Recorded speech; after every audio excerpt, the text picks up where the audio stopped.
Good evening. My name is Sandra Craig, and I represent the Etiquette Foundation of Illinois. You are watching a live call-in television program brought to you on CAN TV 21. Let's talk etiquette. During the next 25 minutes, my very special co-host will be Mr. Nathan Wright. I'd like you to call in with your questions and comments at area code 312-738-1060. Again, 312-738-1060. Our phone lines are now open. Welcome, Mr. Wright. We are back together again. Yes. I am so pleased to be here with you today. I am so excited about this whole series of subjects that we're going to cover, and we're going to have lots of fun. And of course, we want our audience to be with us and have lots of fun and get a great education in etiquette as well. Right. Yes. Right. Well, Mr. Wright, let's jump right in. Mr. Wright, would you share with our viewers some of the initiatives that the Etiquette Foundation has been working on during our break from CAN TV? Yes. Bring us up to speed, please. Oh, wow. I am so pleased to announce our successes in the south suburbs. We had such a wonderful time with our young people. We were at Bloom High School and at Bloom Trail High School in Chicago Heights. And we had a ball with those young people. They took this subject and just absorbed it. And you, of course, the master maven, you just taught them, and they just became totally new people. And did we not have a great time? We did. Yes, we did. yes, We yes, did yes, indeed. yes. We did indeed. Now, Mr. Wright, I believe we have a caller. Okay. Caller, you're on the air. Good evening. Good evening. This is Joe. I guess you guys know. Hello, I have Joe. a question. Yes, Joe. How can we really talk etiquette when we really have some problems in our in our lives right now in terms of our system? When I'm talking about in terms of the system, the various people that stand in front of our children, the teachers, they got to worry about their jobs. You know, how in terms of testing, and plus the fact, how can they tell the children to get education, and they got to worry about their own jobs? And we look and seeing how all these teachers are just let go.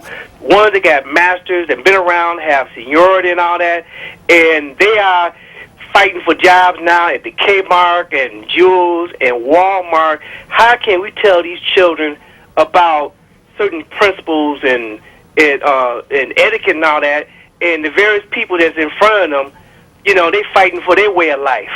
Yeah, that's a good point. I do have great sympathy for the economy right now and jobs and how stressful this is. And I know you agree. You have spoken on that issue many, many times. Yes. And it is so unfortunate. And this only, Joe, it really just points up how important civility is.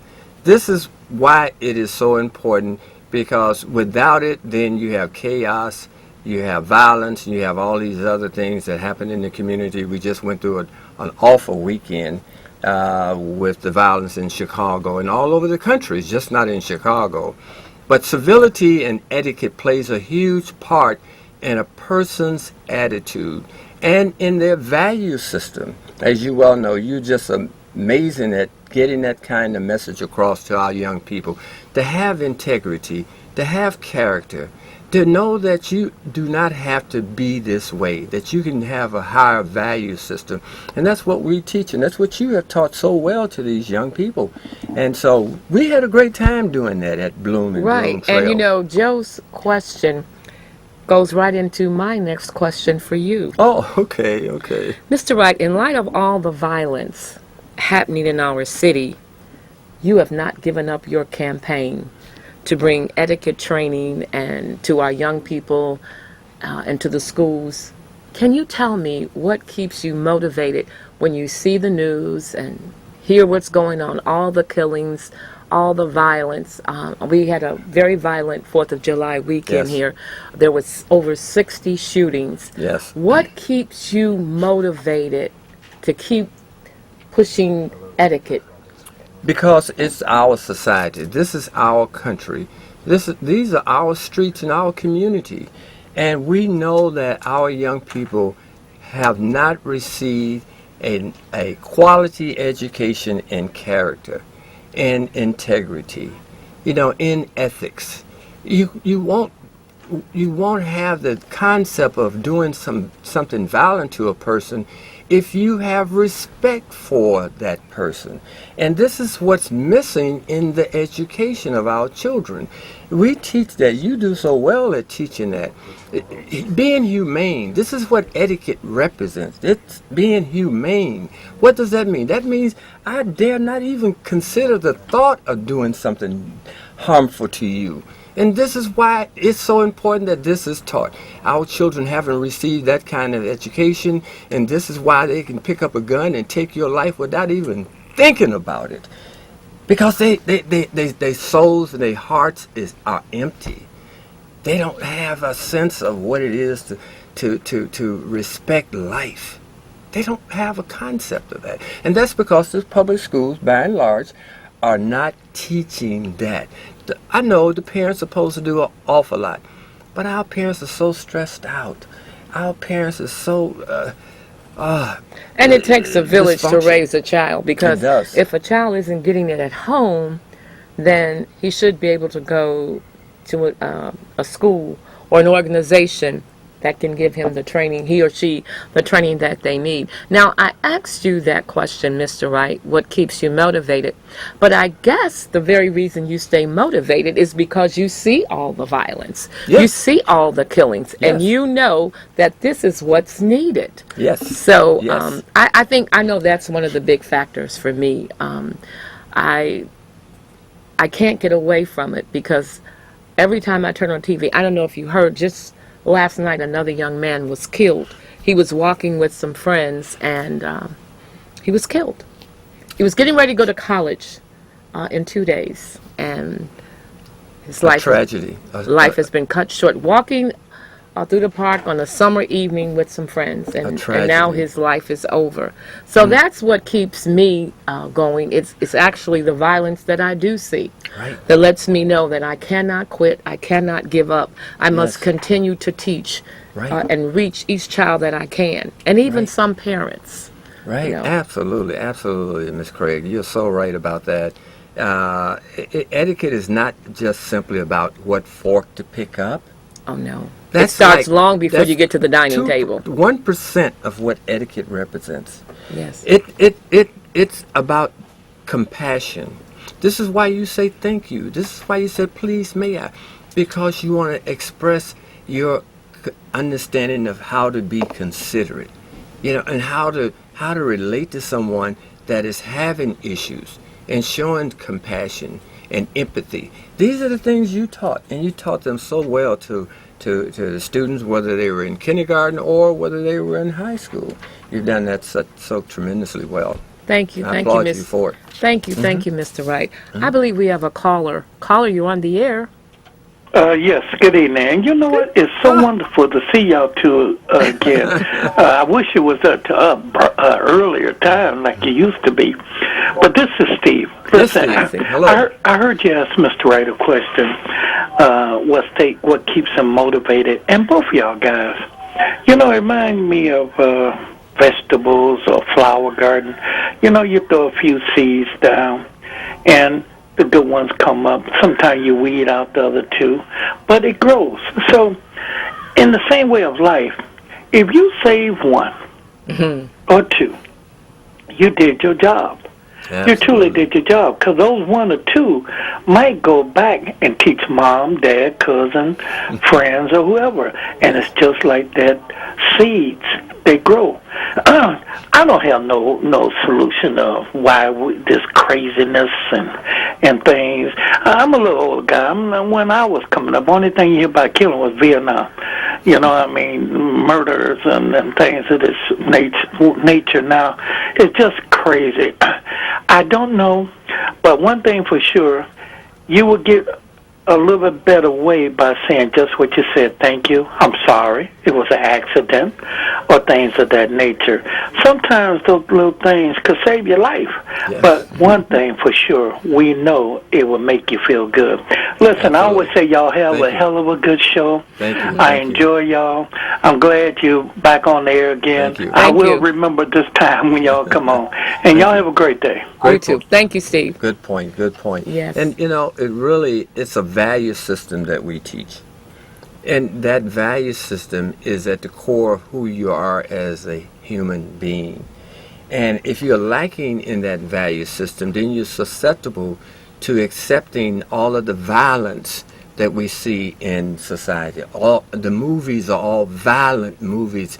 People doing things to each other without even thinking about it, not even having a sense of what they're doing to another person. They're taking people's lives in these movies, and you see it every day. And our children are bombarded with this day in and day out. And what do you expect them to grow up to become when they are constantly and there's nothing to oppose it, nothing that is in opposition, nothing that is teaching them this is not correct behavior. And this is why they are picking guns up and they're killing each other. They don't have a soul. And you have to have values in order to understand that you do not take another person's life. Just don't do that. I believe we have a caller. Caller, you're on the air. I guess tonight, I'm the devil a little bit. I want to say this, okay? When you look at the scientific evidence, when you look at communities where they don't have employment opportunities, where they don't have education, you look in the black community in Chicago, we have a 95% unemployment rate among young black men that's under 25. And when you look and see the schools that they close down with children not being educated in, it don't take a rocket science to figure it out. They don't have options. They don't have, how you want to put it, the trade school, nothing to teach them when they can go out to make a living. You got children out here, they want to they rather have a paycheck than go out here and pick up guns or selling drugs, but they don't have those type of opportunities. They don't have the hope. Now, you put some jobs in the community, and you put a better educational system in the community, and you put some hope, I tell you, things be much better. Yeah, that's a point that certainly is worthy. That's definitely a fair comment. Yes, absolutely. But you have to go back and evaluate the economic system we live under. Jobs are created because someone can make a profit. If I hire you, then I have to be able to make a profit to pay you. That's how this system works. It's not the best system. In fact, we should change this system because it's based on producing products. And if you don't buy my product, then I don't have a business and you don't have a job. And unfortunately, we have allowed corporations to ship those jobs out of the country, and they're employing other people all over the world, but the people right in our very community. And so I understand, but this is a profit-driven society, a profit-driven system, and greed is at the bottom, at the core of it. And we don't have any way to change that down here on the ground. We can complain like you're doing, and I make the same arguments and the same complaints, and I've heard you make those complaints too. But it doesn't necessarily have to equate to you going out and killing someone simply because you don't have a job. That's no excuse for you to act as a barbaric person, inhuman person, solely because you don't have money in your pocket. That's just not acceptable, and nor is it a good excuse. Right. Now, you know what? This also brings me to my next question. Okay. Mr. Wright, you are a mentor. You mentor many young men. And how many young men would you say you have mentored? Oh, literally hundreds and hundreds and hundreds. I think I've been in the mentoring business since I was a teenager. Okay. I've always had a desire to help others. And that gets back to the value system that I was taught by my parents. And once you know you won't steal, you know where you lie. And then that foundation that they laid for me made me want to help others. And so I've been doing that for years, and I'm still doing that. In fact, right here in this very studio, I have 2 of my mentees. Right. Yes. And I want my next question is, what are some of the positive changes you have witnessed with your mentees? Because you told me just before we came on the air some employment opportunities that you were able to help your mentees get. Oh, absolutely. All of my mentees, about 23 or 24 of them, are all gainfully employed. And it goes to how they present themselves. And people respond positively to how they present themselves. And I get calls all the time now wanting to know, do I have some young men or young women who are looking for employment? So there are jobs out here, but you have to prepare our young people to be receptive to employment as well as how to conduct themselves. And as you well know, Sandra, you and I both did a work ethics workshop for Bloom Township, about 50 young people. And out of those 50, I think about 7 or 8 of them were my mentees. They got those jobs this summer. So, yes, it's an important quality, how you present yourself. Right, and because I think you told me even one of your mentees has 2 jobs. Has 2 jobs. Isn't that something? There's so many jobs out here now, you can get 2 And jobs. I know you said he wasn't employed before he became your mentee. Right. But now he's your mentee and he has 2 jobs. He has 2 jobs. And so that shows you that with a little training and reorientating their attitude, it's about their attitude. They can't be angry. They have to learn to speak the language well, at least fairly well. They have to have the right attitude, the right demeanor, and the employers receive them very well. They say, oh, we want these young men. And some of my young men have been working with the city of Chicago Heights for this summer, last summer, and some of them even have full-time jobs. And in fact, one of them here in the studio is getting ready to take his CDL license. And once he gets his license, he will be a full-time employee making about $18 to $19 an hour. And, I'm so proud of him. Yes. You should be. You should be.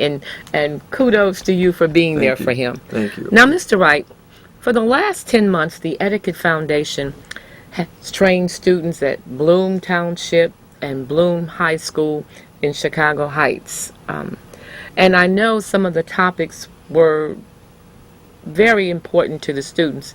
I'd like to know, what were some of the parents and the students' comments about the program? Oh, that was just, it brought tears to your eyes. What we did at the end of the program, we had a graduation luncheon.